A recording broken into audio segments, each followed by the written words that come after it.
ہم اسلام آباد کے F8 میں واقع مسجد رحمت للعالمین پہنچے ہیں۔ یہ مسجد دیگر مساجد سے ذرا مختلف ہے کیونکہ مسجد جو ہے اسلامی معاشرے میں اس کا کنسیپٹ دینی، سیاسی، سماجی اور فلاحی تربیت اور خدمت ہے۔ اس کی ایک جھلک ہمیں اس مسجد میں دکھائی دیتی ہے۔ یہاں پر کس طرح سے انسانیت کی خدمت ہو رہی ہے آپ کو بتاتے ہیں۔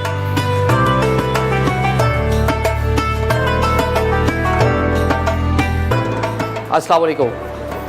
وعلیکم السلام۔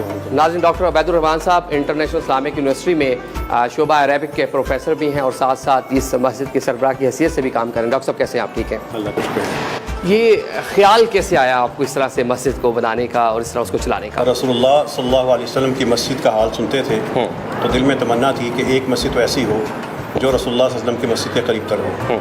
یہ مسجد ہے، یہاں سے دوا ملتی ہے، یہاں سے علاج ملتا ہے، الٹرا ساؤنڈ ہوتا ہے، یہاں پر شادیاں یہاں پر ہوتی ہیں، گوشت ملتا ہے، کپڑے ملتے ہیں، شوز ملتے ہیں، یونیفارم ملتے ہیں۔ اللہ تعالیٰ کی توفیق سے دکھی انسان کی جو تکلیف ہوتی ہے اس کا مداوع یہاں سے کرنے کی کوشش کی جاتی ہے۔ ناظرین، 20 سے 22 مختلف شعبے جو ہیں یہاں پر کام کر رہے ہیں۔ دیکھیں یہاں سامنے کس طرح لکھا ہے، گھر کی اضافی جو دوائیاں ہیں، جس طرح ہم گھر میں میڈیسن یوز کرتے ہیں، جو اضافی بچ گئی ہے، جو نمازی آتا ہے یہاں پر آ کے جمع کروا دیتا ہے۔ اسی طرح سامنے ایک ریفریجریٹر بھی اسی پرپز کے لیے ہے۔ یہ فریج اس لیے رکھا ہے کہ اپنے گھر کا اضافی کھانا یہاں پہ رکھ دیں اور جو یہاں پر بھوک کا شکار آئے گا یہاں سے کھانا لے لے، یہاں ہم اس کو دسترخوان پہ کھلا دیتے ہیں۔ یہ سادہ سا نظام ہے۔ یہ دوائیاں صدقہ بنتی ہیں جو گھروں میں خراب ہوتی ہیں، صرف اس ایک عمل سے سالانہ 5 لاکھ سے زیادہ روپے سے زیادہ کی دوائی یہاں پہ جمع ہو رہی ہے ماشاءاللہ۔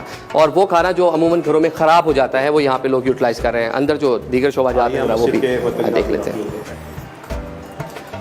ناظرین، یہ مسجد کا وسیع و عریض حال ہے اور اس کو مختلف پرپس کے لیے استعمال کیا جا رہا ہے۔ ماشاءاللہ ہم مساجد میں اسی طرح کے بڑے حال دیکھتے ہیں، ہالس جو ہوتے ہیں، لیکن ان کا صرف ایک ہی پرپس ہوتا ہے کہ وہاں پہ جماعت ہوتی ہے، لیکن آپ نے اس کو کس طرح ڈیوائڈ کیا ہے اور کیا کیا استعمال کر رہے ہیں اس کا؟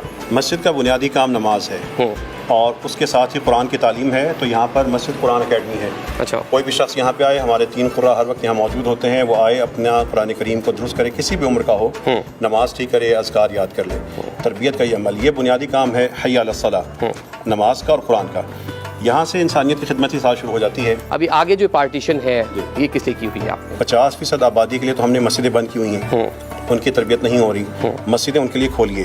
تو یہ خواتین کے لیے جائے نماز ہے، خواتین آئیں، نماز پڑھیں، تراویح میں آئیں، عید ملن پارٹی کریں۔ یہاں پر عید سے پہلے بیٹیوں کے لیے مہندی لگانے کا پروگرام بھی ہوتا ہے۔ اچھا، میں نے دیکھا آپ کا جو پیج ہے اس میں وزٹ کیا کہ یہاں پہ میرج ہال بھی آپ نے بنا رکھا ہے، شادی کے حوالے سے پورے انتظام بھی کرتے ہیں اور تحائف بھی دیتے ہیں۔ اگر نماز کی فضا میں اور دعاؤں کے ساتھ ہم بیٹوں اور بیٹیوں کو رخصت کریں گے، نکاح کریں گے، تو اس برکت کا کوئی اندازہ لگا سکتا ہے۔ ایک طرف وہ خرافات اور ایک طرف یہ دعائیں اور یہ پاکیزہ مقدس ماحول، تو یہ اللہ کی توفیق سے یہاں سے پچھلے 6 ماہ میں 70 سے زیادہ بیٹیوں کی شادیاں ہو چکی ہیں ماشاءاللہ۔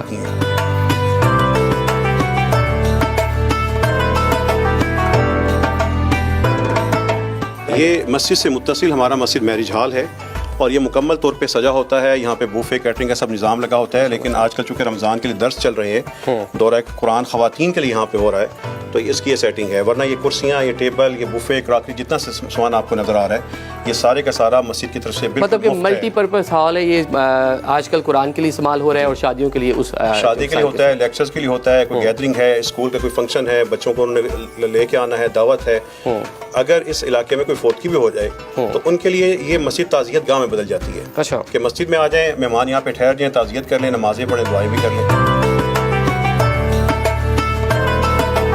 ناظرین، اس وقت ہم مسجد کے بیسمنٹ میں آ چکے ہیں، یہاں پر بھی مختلف شعبہ جات جو ہے کام کر رہے ہیں۔ ڈاکٹر صاحب، یہاں پہ کون کون سی خدمت آپ جو ہے انسانیت کی کر رہے ہیں؟ جو بھی اس علاقے میں مستحق شخص ہے وہ آئے، یہاں پہ اس کو دعا کی فری ملتی ہے۔ کوئی بھی شخص آ کے مستحق ہے یا نہیں، وہ اپنا فری چیک اپ کروا سکتا ہے۔ تیسری چیز یہاں سے یہ ہے کہ پورے پاکستان میں کوئی بھی شخص ہمارے مسجد رحمت اللہ عالمین کے نمبر پہ ویڈیو کال کے ذریعے اپنے مریض کا گھر بیٹھے علاج کروا سکتا ہے۔ آپ نے دنیا کی کسی مسجد میں کبھی لہنگے اور غرارے نہیں دیکھے ہوں گے۔ بالکل ایسا ہے، یہ وہ شعبہ ہے۔ اور دیکھیے اسلام آباد اور پاکستان کے شہریوں کا آثار، جب ہم نے مسجد میرج ہال بنایا اور ہم نے کہا کہ جو مستحق بیٹیاں ان کی فری شادی ہم کریں گے، لوگوں نے یہاں پہ لہنگے اور غرارے کے ڈھیر لگا دیے۔ اب ایسے جو خاندان